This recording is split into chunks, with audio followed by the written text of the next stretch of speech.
Vice President, are you prepared to take the oath of office as President of the United States? I am, sir. If you will raise your right hand and repeat after me.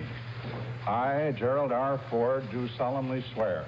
I, Џeralд R. Ford, do solemnly swear that I will faithfully execute. That I will faithfully execute. The office of President of the United States. The office of President of the United States. And will, to the best of my ability. And will, to the best of my ability. Preserve, protect, and defend. Preserve, protect, and defend. The Constitution of the United States. The Constitution of the United States. So help me God. So help me God. Congratulations, Mr. President.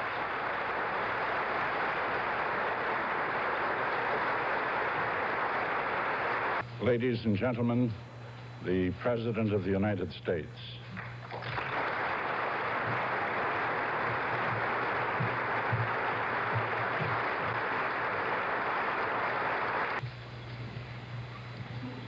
Mr. Chief Justice, my dear friends, my fellow Americans, the oath that I have taken is the same oath that was taken by George Washington and by every president under the Constitution.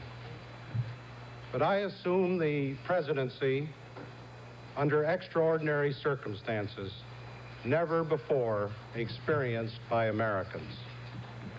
This is an hour of history that troubles our minds and hurts our hearts.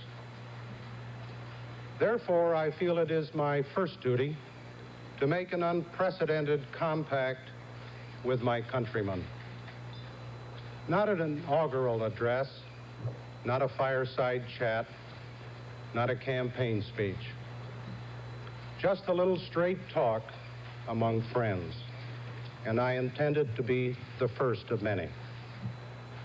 I am acutely aware that you have not elected me as your president by your ballots. So I ask you to confirm me as your president with your prayers.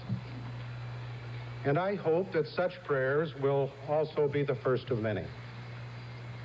If you have not chosen me by secret ballot, neither have I gained office by any secret promises. I have not campaigned either for the presidency or the vice presidency. I have not subscribed to any partisan platform. I am indebted to no man, and only to one woman, my dear wife,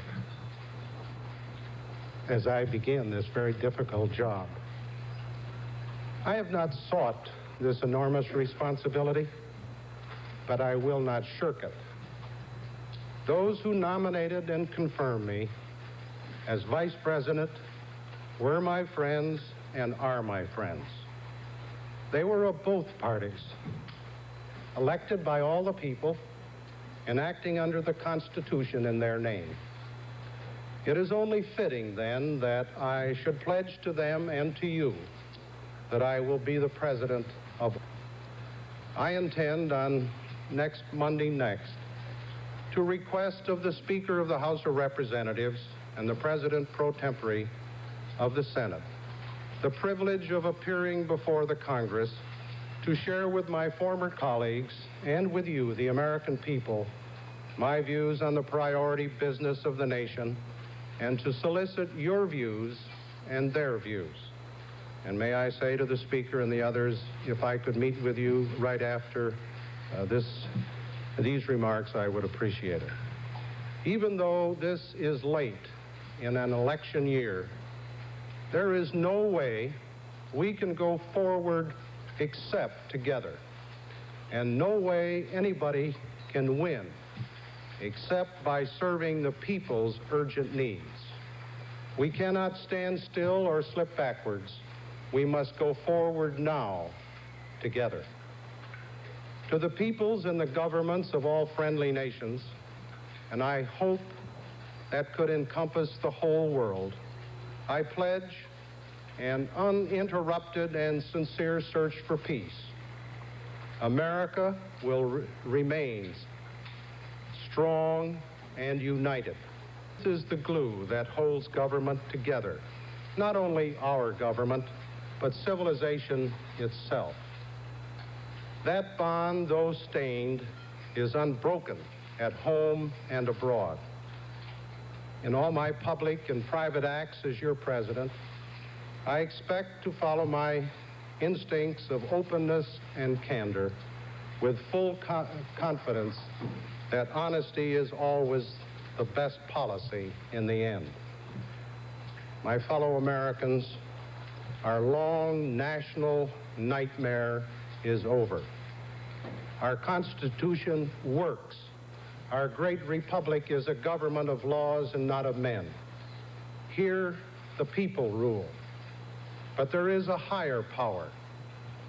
By whatever name, we honor him, who ordains not only righteousness but love, not only justice but mercy. As we bind up the internal wounds of Watergate, more painful and more poisonous than those of foreign wars, let us restore the golden rule to our political process, and let brotherly love purge our hearts of suspicion and of hate. And for his family, may our former president, who brought peace to millions, find it for himself.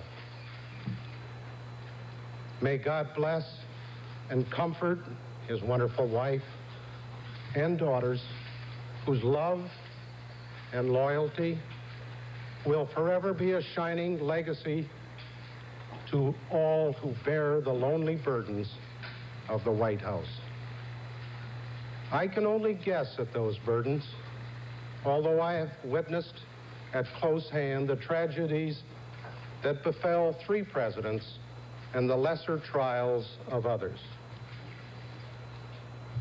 With all the strength and all the good sense I have gained from life, with all the confidence of my family, my friends, and my dedicated staff impart to me, and with the goodwill of countless Americans I have encountered in recent visits to 40 states, I now solemnly reaffirm my promise I made to you last December 6th, to uphold the Constitution, to do what is right as God gives me to see the right, and to do the very best I can for America.